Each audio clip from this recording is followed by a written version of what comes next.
So welcome back to another episode of From the Vault, an exclusive podcast put forth by Empire State Bank. And today we are going to discuss sort of what it takes to start a business, and then more importantly, what it takes to maintain a successful business, right? There are a lot of elements that go into it.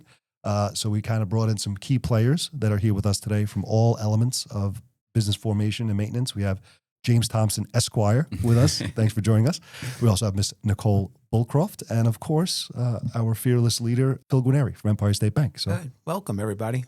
Nice. Thanks for having us. Yes, nice to be here today with everybody. Before we get into it, if each of you could just take a few minutes, maybe a 60-second, and tell us a little bit about your background, your upbringing, and your current position in your current business. We'll start with you, Nicole. Ladies first. Okay. Great, thank you. My name is Nicole Bulcroft. I am a partner at DeSantis, Kiefer, Sarcone. We are a full-service CPA firm here on Staten Island. I've been with the firm almost 20 years, starting out as a staff accountant and then moving my way up, earning my CPA, and then becoming a partner.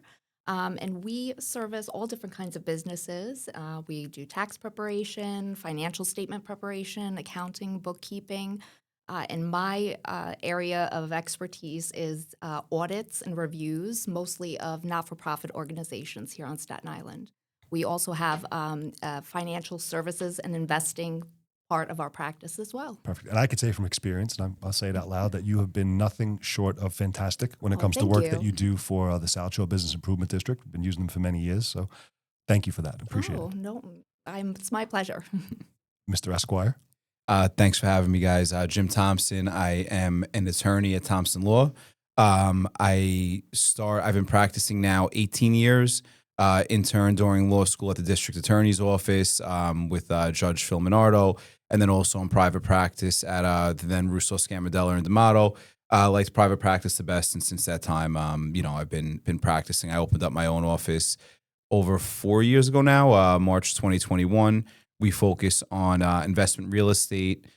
We do wills, trusts, and estates, and we also represent plenty of businesses and not-for-profits. I know I've worked with everybody at this table, their office in some capacity. So I look forward to chatting with you guys today. Perfect. Yeah. And going to hand the mic over to Phil Guarnieri and let him kick off the conversation. Once again, happy that you're all here today. And both Nicole and Jim have been, I guess, partners kind of through many transactions that the bank has done. Probably two of the finest. Hard to get something over Jim, I'll tell you that. I've tried. Very hard to get something over Jim. But hard over me, and Nicole's an auditor, so impossible. Right, impossible, right. So, but from a banking perspective, the more that a client or someone looking to form a business or current business owner identifies a good accounting firm and an attorney, makes it so much different from the bank, from a lending perspective, and even through various other things that doesn't have to be lending.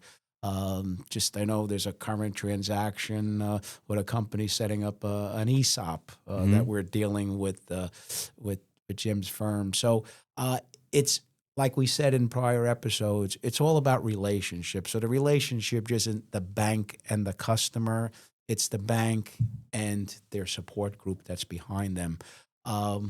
When someone takes the time and identifies the accountant and the attorney and they come to us, we pretty much have a complete package right up front, and there's so much time saved. And I will say, from a banking perspective, the better that they do their end, the easier it is for us. So Makes very important important, sense. very important partners. So we want to kind of put both of you on the spot. Not too bad, not the hot seat, but just the spot. So we're going to get a bunch of folks watching and listening. So one of the questions we wanted to talk about was business formation, pre-formation. What are some of the things or the hurdles that you see startups or entrepreneurs, what do they face and how can they overcome? Like, in your years of experience, I'm sure you've seen tons of stuff, but what are some of the things that stick out as, sort of marquee moments that a lot of business owners do this instead of that, or forget to sign A or B, or... Yeah, no, we want to make sure that you have a plan, right? You have a plan in place, you have a business plan, you have a budget, you kind of know your goals, your directions. When you come to us for a consultation, when you're starting a business, what are your future plans? 1 year out, 3 year out, 5 year out. And then we will guide you. We'll help you in any way necessary. Which type of organization are we going to set you up as? What type of corporation? What type of small business?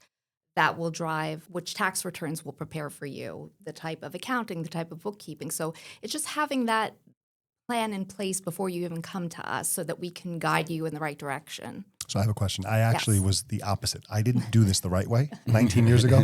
Jimmy's laughing because he knows me a long time. But I didn't do it the right way. And I kind of then went to my current tax professional and was like, this is what I am. And it was like, did this wrong. Why'd you do this? But like, do you get that? And how do you help clients like that in that kind of a And circumstance? Anthony, was that your first mistake? You went to a tax professional, okay, not a full service firm. Correct. So, right. So then when you come to us, maybe from another CPA, and then we can guide you to the right direction. And as I said, we're full service. So we can be your accountant. We can be your bookkeeper. We can help you keep your records on a day-to-day basis. We can identify the compliance requirements for your business if you have a special industry or special regulations, and then certainly preparing those tax returns for you. So yes, if you have problems with your prior CPA or tax company, we can always Come on down. And we can help you sort it out. Perfect. So I think by and large, starting out, I agree with what Nicole said. You have to have some kind of a plan. So usually if somebody comes to me now and they say they want to start a business, the first question I really ask is how the business fits into their whole picture, because we hear these terms, work-life balance, things like that. Does it exist? Does it not exist? I think that you're really looking at one whole picture. Your life, you're owning a business. We're talking mostly about small business owners here. There's not really an on and off switch. And, some people are built for that. Some people thrive on that and some don't. But I like to hear how they think the whole thing fits, why they're doing this, how the commitment to do it right lines up with their whole picture. Now, assuming that they're going to press go, because you want to make sure that on a major level, I think that it does line up, but you also can't stress every specific detail being perfect. Then, of course, you have to make sure that they understand what a budget looks like, because just like a human needs air to breathe, without that, you're not surviving. A business can't be all about money, but it has to have, financial viability. Yeah. The money is the air that a business needs to breathe. But just like, a human being wouldn't have much of a life if they spent their whole life lying on their back and just making sure they had air, a business can't just be about money. So, once they have sort of those things defined, that is financially viable, that the owners are ready, to make the commitment to make a business thrive, I think that it's of paramount importance that you have the team of people you need around you, bank, accounting, legal, et cetera, so that the business owner, we can quiet that noise for them, and the business owner can do what they do to fly. Most people aren't in business to sit with their bank or their accountant or legal. That is something that's necessary to allow them to do what they need to do to produce. So they're producing for their business. Their business is growing. Frankly, that makes them a better client for their bank, their accountant, and their attorney. And it sort of feeds each other, and that kind of synergy is really what generates, great business for the community and long-term relationships among businesses and their professionals. I like that. Money is the air that business breathes. I like that one very much. It might be the title. We'll see. I like that. I like that a lot. So on your end of the spectrum now, having a business owner come to you with all their ducks in a row, right? Let's assume they've checked all the boxes and done everything. How do you view, before you alluded to lending, right? That's not all the bank is going to do, but in a scenario where we're talking about growth and expansion, we have a successful business owner, we have all the right things in place. How does that help a bank like you assist a small business owner? So I think if that prospective business owner comes in with this preparation, that's the first step in the right direction, because what that is, it shows the lender they've taken the time. They've gone to the experts. They know what they know, and they know what they don't know. Right. Okay. And right at the beginning, before you even talk about whether the business can support the debt or not, you see that someone has taken the time, prepared, understands their budgets, understands the legal aspect. You begin the picture in the right way. Too many people come in and say, I need to borrow money to start a business, and then we ask those questions. So they're not prepared. So right off the bat, the chance of failure is tripled compared to someone that has started, understands what they have to do, and has gone through those steps, because they come in prepared for us, okay? Before you even see whether business could could afford to pay the debt, the debt that could go on. Also, I think when they go to the experts, okay, not every business is started with a loan. Right. Some is started with capital. Some is started with a combination. And that's the advice that they'll get from the professionals. Right. How to do You're it. not going to get that from the bank, okay? We're in the business of lending. We want to make sure that, we can get paid back. But the formation, because when they're looking at it, they're not looking at it as just a transactional loan. They're looking at it for the future Right. of the business. And then I'm sure we'll get on is what happens to that business when maybe that owner no longer wants to have it. Mm-hmm. And does it get passed down? Is it sold? That's the advice that those people need to know, because that improves the survival of a business. Right. Well, good key point you brought up. So talk about succession. I know offline, I've had conversations with you about this. You talk about it all the time. But in both of your respective industries, how do you prepare a business owner, whether it's a multi-million-dollar business or whether it's, a startup that's been in business for many, many years? How do you assist and prepare a business owner, again, small businesses, right? Right. That's going to maybe pass it down to their son, or maybe pass it down to their family, or maybe in 10 years, an exit strategy to retire, collect a little money, but give it to, the top management person. Right. So I think, and I know Nicole works with a lot of not-for-profits, and I do as well. And I think that, it can line up.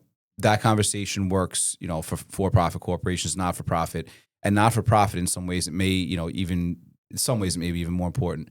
So to answer your question, I think what you want to do is you first have to drive the conversation with the people that are in control. Right. Current owner for a business. What does the entity look like? What are its goals? What do you want it to look like after you leave? And who is around? To take it over. There's not always a great market for the sale of a small business. I was going to say, yeah. Very often it's one person grinding it out, a couple people grinding it out. And they're going for years, for decades, and even if they're doing well, unless one of their kids wants to take it over, right. It's not really going to sell for a ton of money relative to to what the person is accustomed to making per year for their lifestyle. So it's something you really have to plan for years in advance. You want and not to cut you off, but to your point, in that scenario, I think you'll agree that the people or the sale of the business is really the sale of the person, right? Because if you're that one or two individual person, depending how you operate people it, want right. Jimmy Thomson. They don't want, the next guy. Depending how you operate it, you can make the adjustment, but I think, and especially like you said, a doctor, professional services, things like that, it's even more difficult, to make that turn. But you really have to. It takes time. The problem is that a lot of small business owners invest their blood, sweat, and tears into an entity, and they wake up one day and they're just like they're done. Whether they're tired, whether there's a health issue, them or their spouse, whatever it may be, and they look at this entity that has decades of their blood, their sweat, their tears, their emotions that to them is priceless in their mind. Right. But the next buyer is just walking in, and the questions are, what do the books look like today? Look at the P&L. and what's the possible loss of the owner? So there are ways to do it if it's worth it, if it's worth it for the owner, and if it's done right. Again, it's identifying who's going to be able to sustain the business. It might be a worker, and then who can afford it? Is it going to you're going to have a bank like and to Phil's point, the more that they have the records together and show that it's a self-sustaining business, I'm sure the more viable it is for a bank to come in and give a loan in a situation like that. Otherwise, the owner is going to be left with the risk if they don't have the right banking relationship of having to finance it. Now they're betting on their buyer, and if their buyer is not able to operate, you may have a multiple $100,000 loss because you didn't have your things in order. From point that Jim brings up, that just thinking of a transaction that we're involved in now, existing business, ongoing for years, but from the finance side, I guess they don't care for reporting income. Okay, or that's a lot of business on Staten Island. Just saying, but there's a very very important point here. Okay, and it's now up for sale. Okay, and the new person's coming in to finance it. Okay, and it's selling for a nice price, it probably is worth it. But on paper, Right. it's not worth anything. Mhm. Okay. So it makes the financing very, very difficult. It's somewhere, I believe, an owner takes a choice. Okay. If you want to remain that small mom and pop, you operate your accounting and your and your taxes in a certain way. But if you want to grow your business or get its best price at the sale, you need to start showing Right. what the strength is of a business, even though it may result in paying taxes. Right, and Okay. and it's and there's not In paying there's not a taxes. wrong answer. I Right. think it goes back to the beginning of Right. asking the person what is your plan? I mean, what are you looking to accomplish here? Exactly. But then over time it evolves. So you do need to have an attorney you can speak to, an accountant you can speak to, a banker you Right. can speak to, who can go over the options with you. And it may be someone who says, listen, I want a lifestyle business. I want to work for myself. The day that I'm done, I'll lock this place up, shut it down. It's over, and that's absolutely fine. But many business owners have the intention to grow and don't necessarily follow the steps. And you do have to listen and execute the right way and perhaps make some short-term sacrifice Right. for a long-term gain, both of, sale, being able to sell your business and then also the legacy of your business carrying on, which is very important to a lot of people. Right. And going back to the point we were talking before about succession, okay, from the lending perspective, we look at that very, very closely, okay?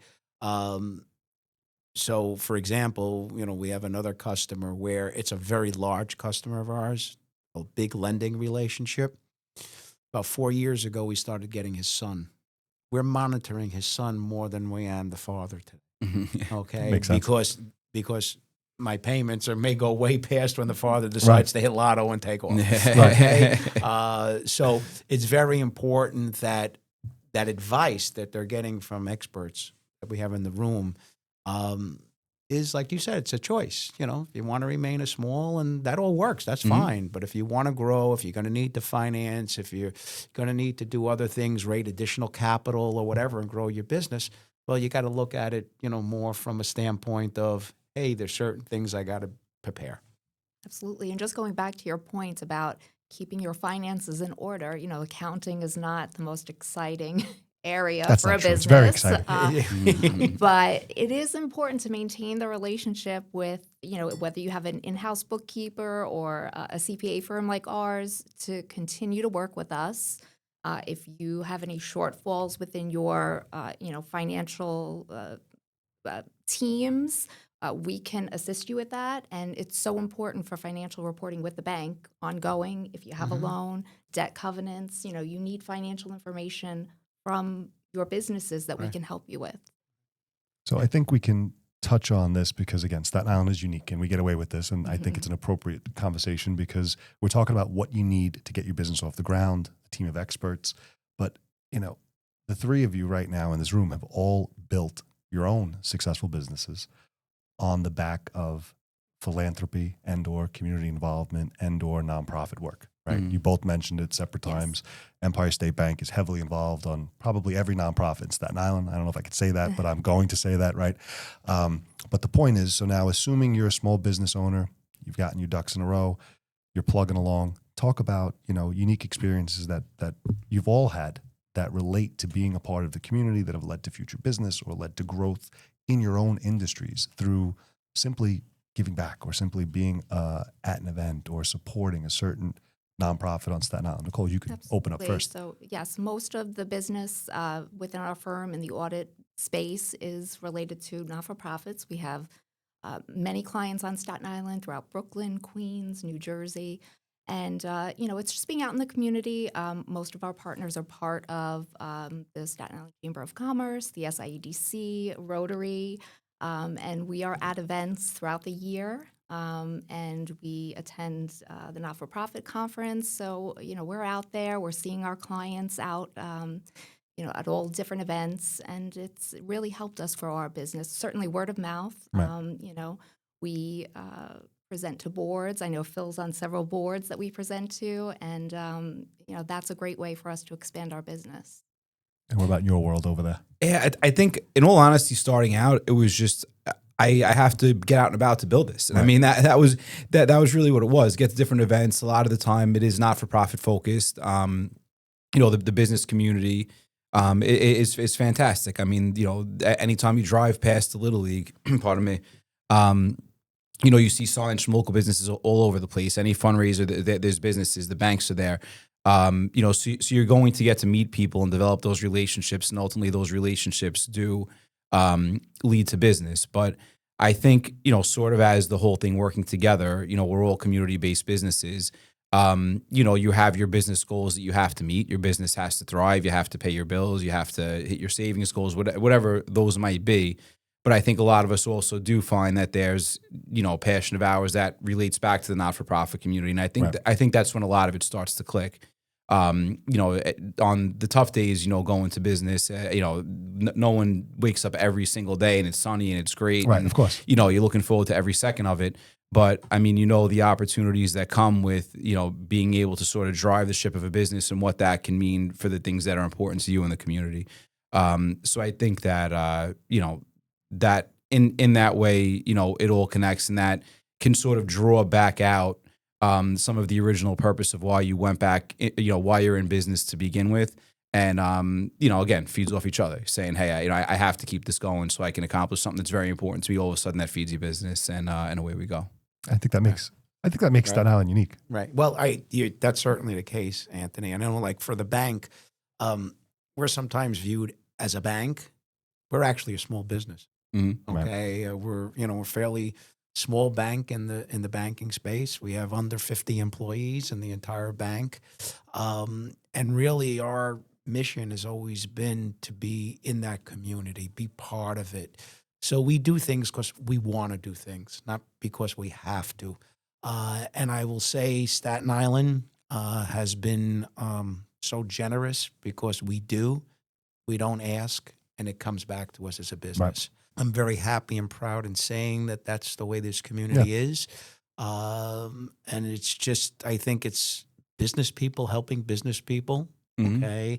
And certainly business people helping our nonprofits because they need the most help. And most recently, right, not to put too many accolades on the table, but just last week, the Grace Foundation renamed a street, right, Empire State Bank Way. So talk about that experience. Yes. I mean, So you've been involved with them for a long time. Yeah, so I've been with Grace a long time, served as a director for many, many years. A wonderful organization that I guess early on in my career really got to my heart. And has never left, and I'm never going to allow it to leave. So even coming off the board, I made a commitment that nothing will change in our support because I always felt I could do the same thing from the bank, whether I'm a board member or not. Right. That doesn't matter. Actually, sometimes it's better not being on the board. Right. Less headache. You don't got to worry about it. Right. It's another night of being out. But so Grace has been in my heart. It's been in my bank's heart. I've always had the support of my entire bank, my board always standing behind what I'd like to do in our community. And they actually was a big surprise.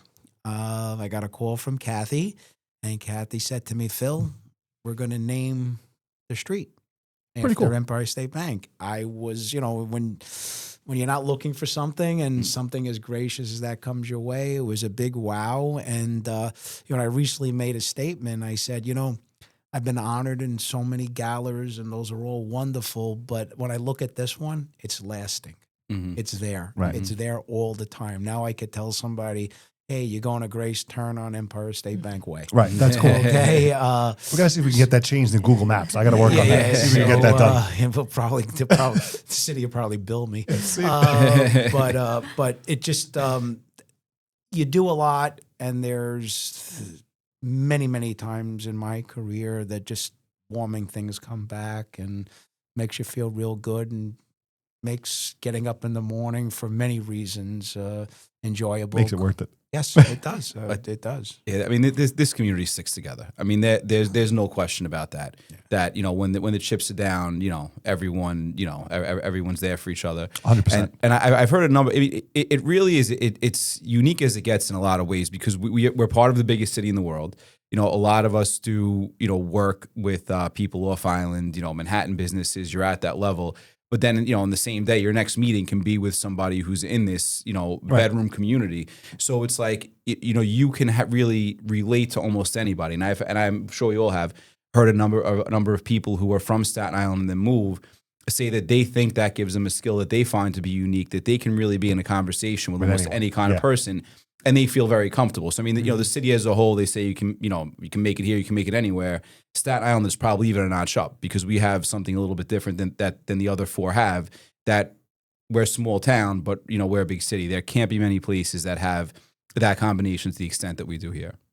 So we talked about kind of formation of business, having experts. Then we talked about, we kind of skipped the middle. We talked about succession, right? How we're going to exit a business. But, what are some of the things that you guys see in your respective industries that most affect growing businesses, right? So Anthony, I want to jump in because sure. I think there's an important point which certainly affects us. Sinatra comes out of my mouth and Phil Live and he was ready to go. He's going to start singing now too.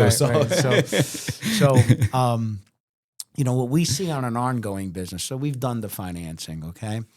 And I could say in my many, many years of experience, when a loan goes bad, it usually has to do with when a business owner hasn't prepared for possibly a death of a partner, possibly a divorce to one of the partners.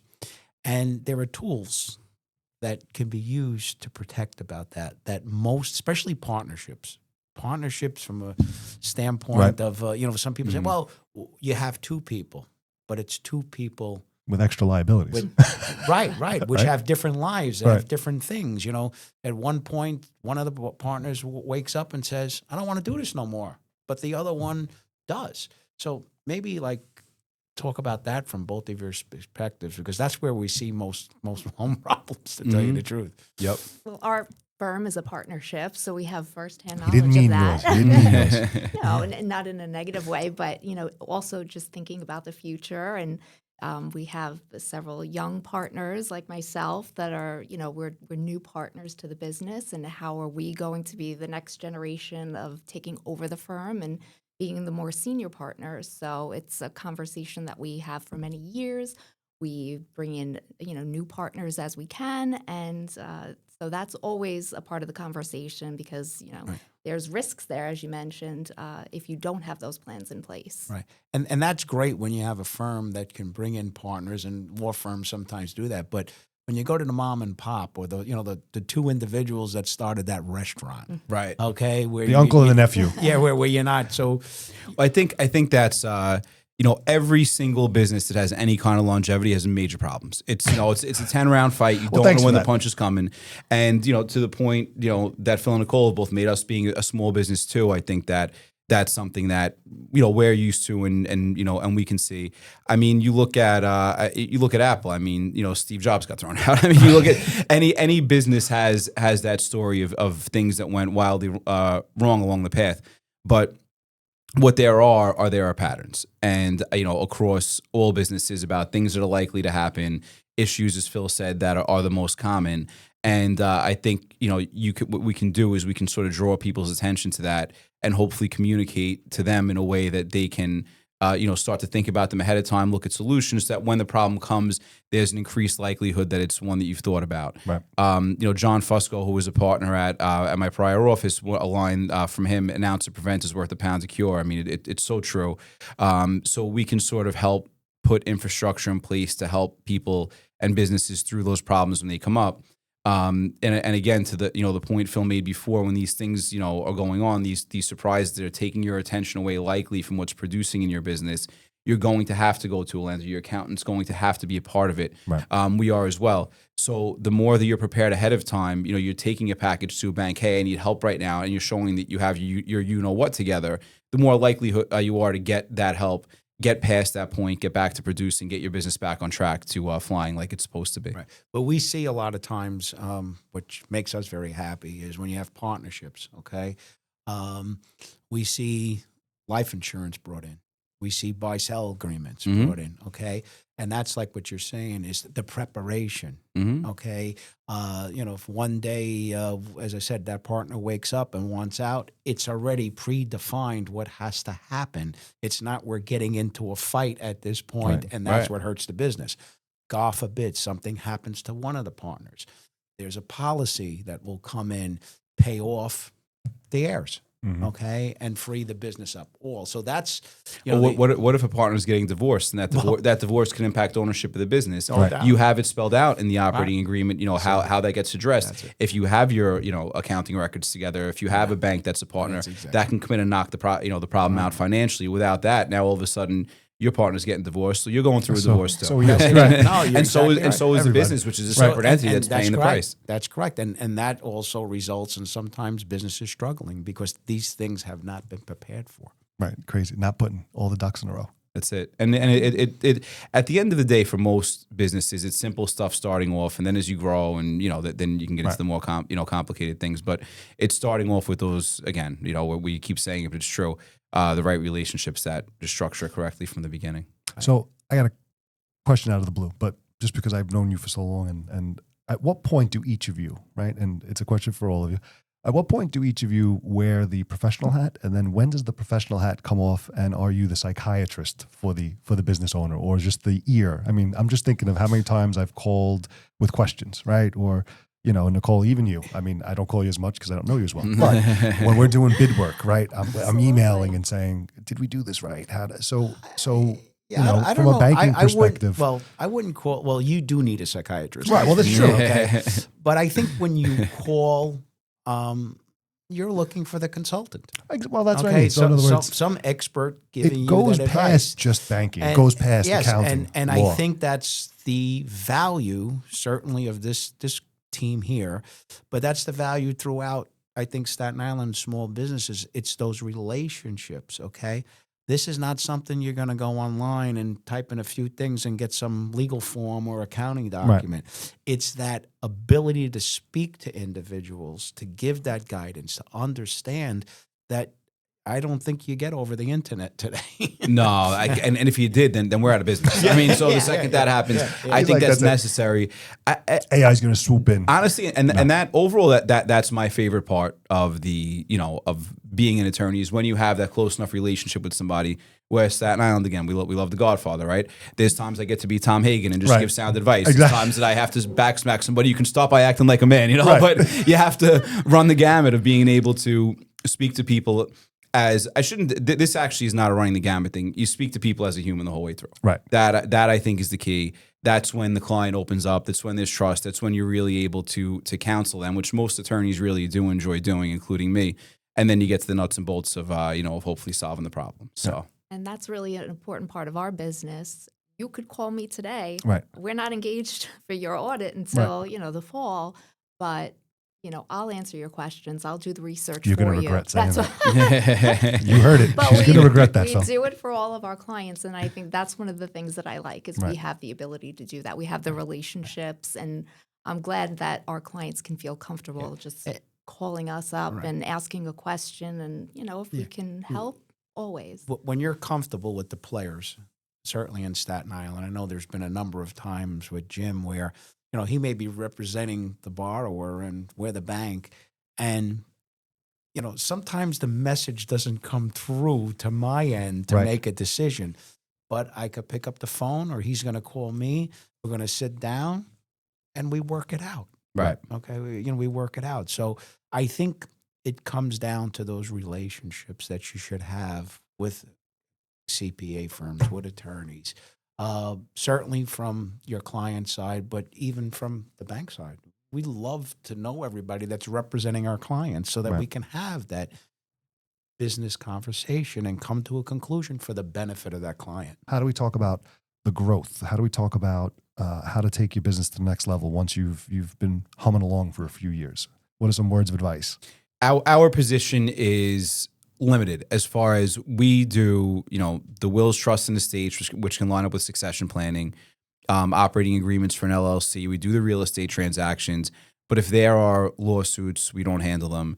If there's employment issues, which there's a lot of them in New York City and state, the way the laws are now, we don't handle them.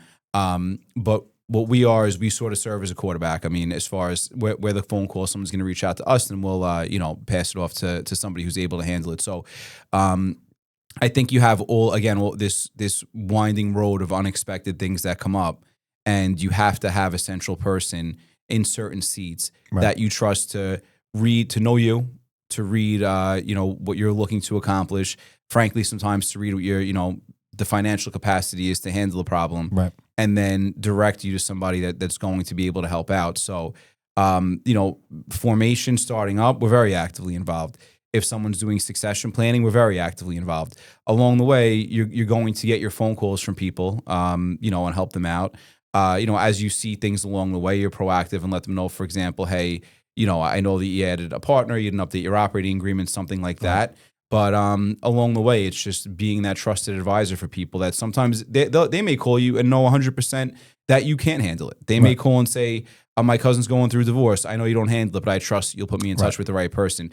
And that it's a nice call to get. So that's when the therapist comes out. But it says that you're doing the right thing by people, that they understand your position, and you have that kind of relationship with them. So on an ongoing basis, it really varies on what people need. But I think, where we want to be is we want to be the phone call that people want to make when they have to call an attorney. We don't want them rolling their eyes like, oh, I have to call my attorney. It's like, all right, great. We can call, Thomson Law, and they're going to do the right thing by us. Right.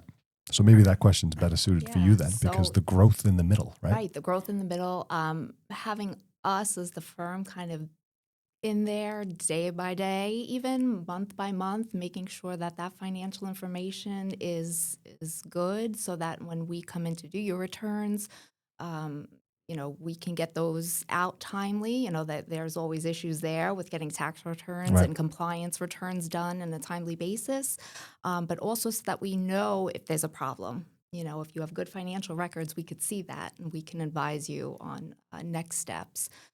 So if we always advise clients, like I said, if you're having a problem, if you don't have the right accountant or bookkeeper, get us to help so that we can avoid any pitfalls.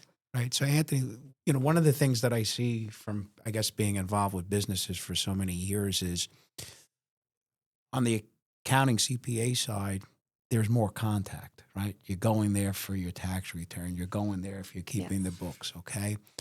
In that contact is where communication becomes very important. Right. Now, from the legal side, I don't know how often you maybe meet with your clients, but it's important that clients stay in touch. They update them what's changing. I brought in a new partner. It changes these things. I'm planning on doing this, right? That kind of stuff. So the client, okay, it's important to keep in touch with them and keep them updated, okay, because every business changes all the time. Now, I heard a great story recently. The founder of FedEx passed this week, and he apparently was down at one point to the last $5,000 the business had, and had a $24,000 fuel bill he had to pay. So he said, screw it. He hit the casino, laid it all down, won $27,000, and got the business back going. So I imagine that if he didn't win those bets, he would have tried to find another way. But the point is, before you go to Atlantic City, call your bank. Let them know that if it doesn't work out, we're gonna have to figure this out. Not, hey, I was just down on ACA, blew all my money. Can you help the business out? That one's probably not going to get a warm reaction. But one of the things that I think is unique when it comes to growth with Empire in particular as a bank is that you guys have those the customer relationship and business relationship managers. So that's kind of like talk about that. That's almost like again, so I mean, just like I was saying earlier, obviously their role is to bring in new customers, but their role equally important is to stay in touch with their existing ones, not only for what you may need, but always have that relationship so that we, for example, not everything works out perfect. Some people come on a hard time. So that relationship manager is there to bring the case forward. How could we help this customer through this thing? Sometimes it involves the accountants and the attorneys to help us through. So it comes down to, certainly from our business, and I think all businesses, is having an ongoing relationship with your customer is the most valuable thing you can do, not only for new business, but also for helping them maintain and grow and do things. I mean, I think over my years, there's, someone says, I want to go ahead and expand my business, bring in an employee, but you know what? I don't have the money to do that. Well, you could do that with financing. Okay. So it's that open dialogue is very, very important. Certainly when someone gets in trouble. Okay, Always, right? That's always. it's mortgage is not being paid. The worst thing you could do is not have communication with your bank. Now, I'll say in the banking space, and I'm going to refer to the much larger banks, to them, it's just a transaction. So to get someone that Right. on the phone that really wants to help you, well, when you come to a smaller bank like us, it's in our best interest to help you, Of course. okay, as a bank. So as we could work through something and many times speak with the accountant, speak with the attorney, here's the situation. How could we put this together? How could we give some relief in that? Is a very important thing. So it's not only the new business, the ongoing business, but when you hit those bumps in the road, the professionals are the ones that could give the advice to get you through those bumps. So eventually we're going to come to a close, probably in a couple of minutes. But before we do, tips, right? So tips for new businesses and tips for current businesses that are growing. What are your top things that you would share with someone? So someone just starting out in your world, Jimmy Thomson, what would you say to someone just starting out? What's the biggest tip you would share with an entrepreneurial startup? The biggest tip I would share is that what you're doing as far as what industry you're in, your business has to have quality of production there. But personally, your abilities in that area are likely not going to be what makes you succeed or not. Right. It's going to be, your ability to manage people. It's going to be your ability to put out the fires before they burn your business. It's going to be, as we said in the beginning, the ability to keep your company financially viable.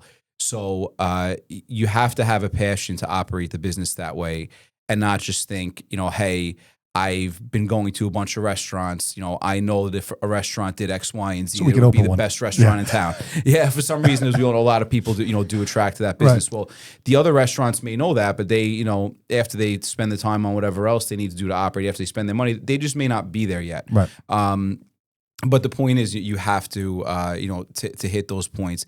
And I think the thing that I hear over and over, is that it is the people on your team that make or break you. Right. That unless it's someone who just wants to open up a one-person small professional services office, which again is fine, that it's the people on your team that that'll make or break whether you grow. Getting the right people, putting them in the right seats. So I think that's it. And the last thing I think I would say as far as initial advice is that by and large the most simple path works. That problems seem complicated in the moment. It seems complicated. As far as not just someone who I think is a very good thought leader in modern business to follow. Hormozy on Instagram. I don't know if any of you guys, very good and focuses on those small points, but I do find them to be accurate. That would be what I would say. Nice. All right. And so Nicole, in your industry, what do you think is top same tip? Thing. Knowing your strengths and weaknesses and surrounding yourself with, the right people that can help you. If you are not an accountant or a bookkeeper, don't try to do it on your own. Right. Ask for help. Because Don't try and do it. Don't try to do it on I know your people own. who've tried. So I think that's the most important thing, those relationships with everybody here at the table and, just making sure that you surround yourself with the right people. And what do you think? Tips for startups, entrepreneurs? I mean, I think we kind of touched on it, but it would be, to me, is go to the experts, be prepared before you come to us, have your business plan, have your projections, have your legal documents all set up. And the better that presentation comes in, the better the success rate of the financing. Right. I also have always said that when you make it easier for an underwriter, your file goes to the top. Right. Well, that makes sense. Right? Because it's just human nature. If right. I got to know, I got to call to ask for this and that, it sits down there. Right. So not only do I think the chances of things getting approved are much greater, but I could tell you your loan moves much faster. It's when I bought my building, we used and went to Nick Aversa. We used Empire State Bank. Right. That was the first thing we did. He said, "Come in here and we're putting everything together. Right. the financial projections, even the LLC, everything. I'm looking at my own stuff. But put it all together, nice and neat, and then we put it in so that we can make the loan." Right. So otherwise, you got to call downstairs. No one really knows where downstairs is, right? Or back office downstairs. And in our business, right. Just like every business, we know, and Nick happens to be one of what I would say the premier people is when we get in a package, we know this one's going to fly. Right. Boy, this one's going to be painful. So it's knowing the professional, knowing someone that knows what they're doing, just makes the process and success rate much greater. But to the point of what we said when we first opened, like opening of this show, you're more than just a place where you deposit money. You're more than just putting numbers in files. You're more than just giving advice on how to form and structure, right?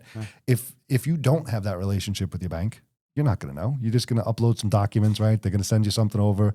They'll be like, "Oh, upload this." Okay, and then you send it and you hope for the best. Yeah. But not having that intimate knowledge. When you look at the banking space, I say this: when it comes to, let's say, getting your residential mortgage to buy your home, that's become more of a standard thing. I mean, I still think you should have a professional do that. When it comes to the business environment and a business, you need to be surrounded by professionals. Oh, and that's why we're doing this. I mean, right. that's the whole purpose that we're doing this, because I've always said I love to get the message out to business owners, prospective business owners, is come prepared.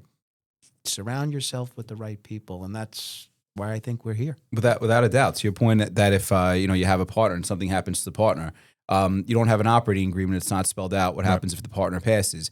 Your partner didn't have a will. Now, depending on the circumstances, it may be that half of the business is owned partially by your partner's spouse, partially by your partner's kids. Your kids are minors now, maybe subject to guardianship. So away it goes by failure of making a simple phone call. Then if you're trying to value the business, were you in touch with an accountant that had it right? If you need money, do you have a banking relationship? So, I mean, again, these are all simple things that can be followed. By the way. That's the idea. Are we supposed to close this, like drive the fear of God into people who just aren't thinking reasonably yet? So now, instead of wanting to call us, now you have to call us. You have to call so us. we're at that point. Well, actually, that's a perfect segue. We've been nice for the first 59 minutes, all right? The last one is where if that's not enough for you, now we're going to See, pound I the like table. him. He goes right in for the kill. Right in for the kill. That's If it. you weren't listening, pay attention. So to that point, let's talk about where people can learn more about and find out about each of you respectively. Websites, social media handles, where are people going to learn more about you and your law firm? nynj.law. Instagram or the website. Those are the best places. Perfect. And where can people learn more about you? We're at dkscpa.com.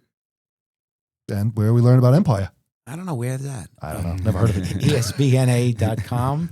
And we're all over Facebook and Instagram and Every other social platform. And now, yes, and I think that's thanks to you, Anthony. We're now all over.